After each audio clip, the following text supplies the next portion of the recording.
Good evening. Before I proceed any further,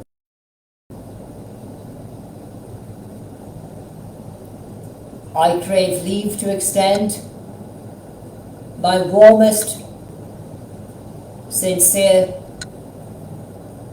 and also very thoughtful greetings to everyone, especially to my friends and relatives in and of the United States of America on this very special day known as Happy Thanksgiving.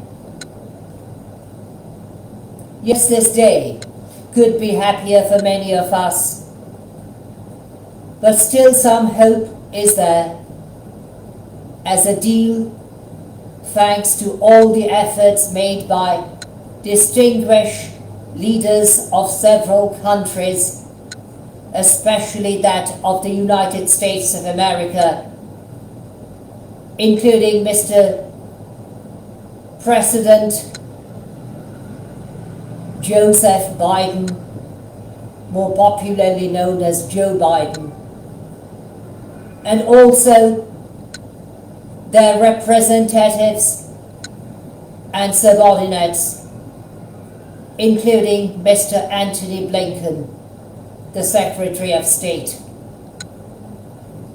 And of course, I remain grateful to extend also my heartiest and most respectful greetings to His Excellency, the President of the State of Israel, and the Honorable Prime Minister of the State of Israel, in achieving this solution of new hope, some peaceful solution of securing peace in the Middle East, at least in the areas known as Lebanon, or even in that particular country.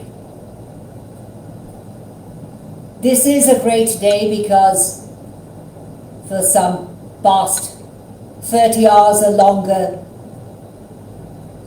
the so-called ceasefire is being maintained, at least according to the media broadcasting. However, many more difficult tasks lie ahead for all of us who claim to be global citizens, notwithstanding their claims or our claims to humanity, and thus identifying ourselves as true human beings. On very recent broadcasting by the BBC, I came to know that the situation in the Sudan is not merely bad or even dreadful, but it is absolutely devastating. Violence is taking place more seriously than ever, and too frequently, violence against women, even girls and babies, are being exercised as weapons of war by the conflicting regimes, each of which, or I should say, both of which, claim to be the legitimate government. If I'm not wrong, some $50 billion, yes, you heard me correctly, some $50 billion are required in order to aid the people in the Sudan, to protect them against severe calamities and, of course, the consequential famines. We as citizens of the world are called upon to respond, whether we are able to contribute monetarily or render our service as their fellow human beings, even as their fellow global citizens on this earth. The devastation caused in Lebanon leaves its scars too deeply to heal very soon. Again, a large amount of money be required to build up those places devastated in the consequence of the recent war, which lasted approximately 2 months very intensely, but began as early as on 8th of October of the preceding year 2023, when the fanatic group as Hezbollah began shooting at the Israelites or into the state of Israel once again, in violation of the agreement reached as early as in the year 2006. The situation in the so-called Judean Samaria, also known as Gaza and the West Bank, is most certainly far worse. Some 43 or 44,000 people died since October the 7th, 2023. And the number of the casualties are increasing. As days go by, perhaps as minutes and hours go by, and most certainly as weeks, months, and even perhaps years go by. We are called upon to speak out for peace, for the world. But this can also be achieved if all the parties concerned recognize the value of peace. As I said in the past, and I'm obliged to reiterate even at this very moment, there is no victory in a war. The lives which are lost all throughout the days to come, and perhaps for all the time to come, befitting the time limit set by our earthly calendars. Every single human life is valuable. It needs to be protected. But it can and ought to be protected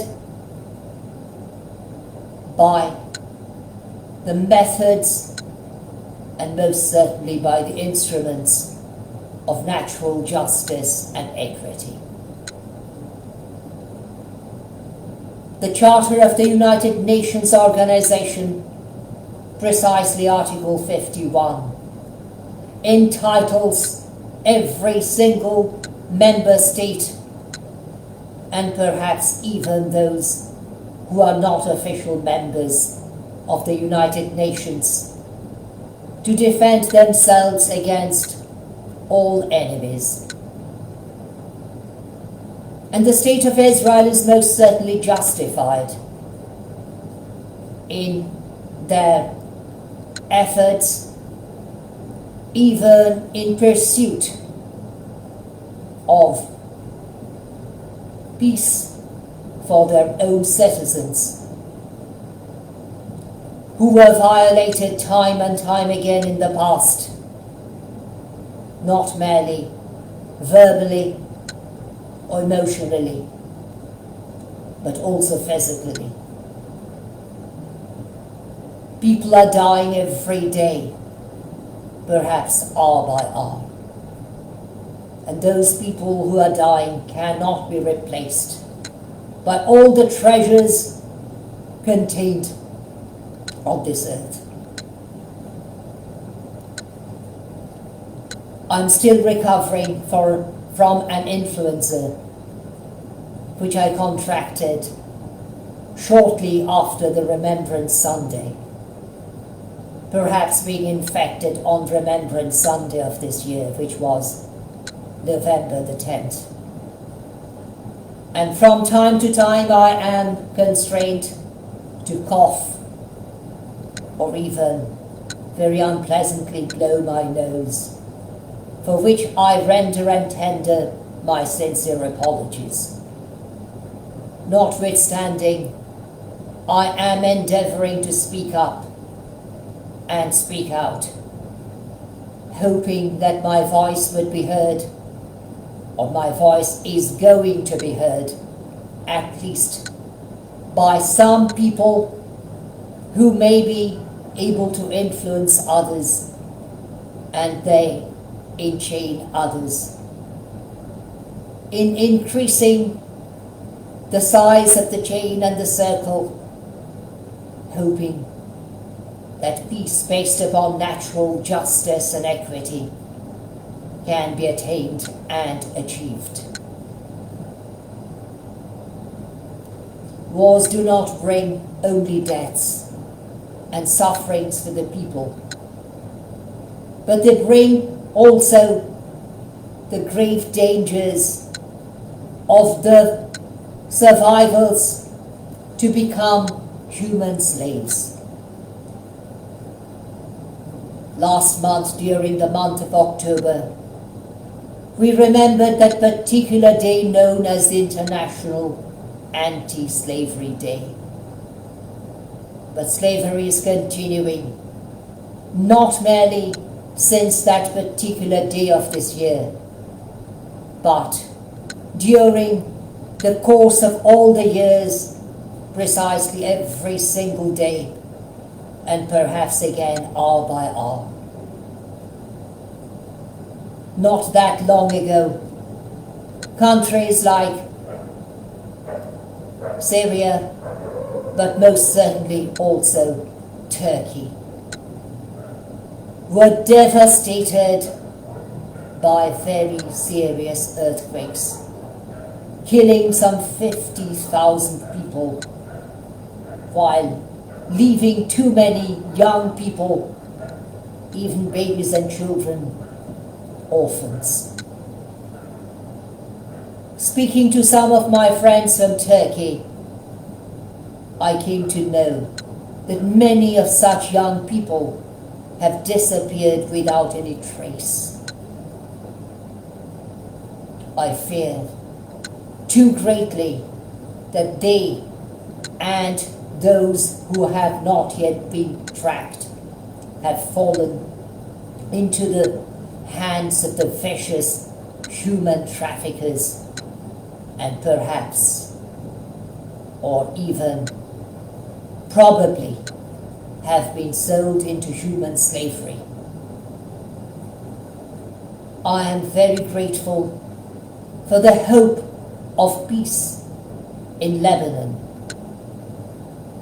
and also for the news that the government of the United Kingdom of Great Britain and Northern Ireland are willing to work with the government of Iraq in combating human trafficking and illegal slavery. But much is to be done, not merely by them, but by all of us, the rest of the world community as a whole, all the state or member states of the United Nations organization, and those who are still not enlisted as members of the same organization. But again, the United Nations need to work properly, while being vetoed by certain permanent members of the Security Council. the organization has been crippled as we see the devastating results in Eastern Europe, and sometimes perhaps in other countries, including the countries belonging to the Middle East. The League of Nations in the past failed, giving rise to a devastating age in Central Europe, extending to various other parts of Europe and the world. The United Nations was founded in order to overcome and avoid such errors into which their predecessor, the League of Nations, fell.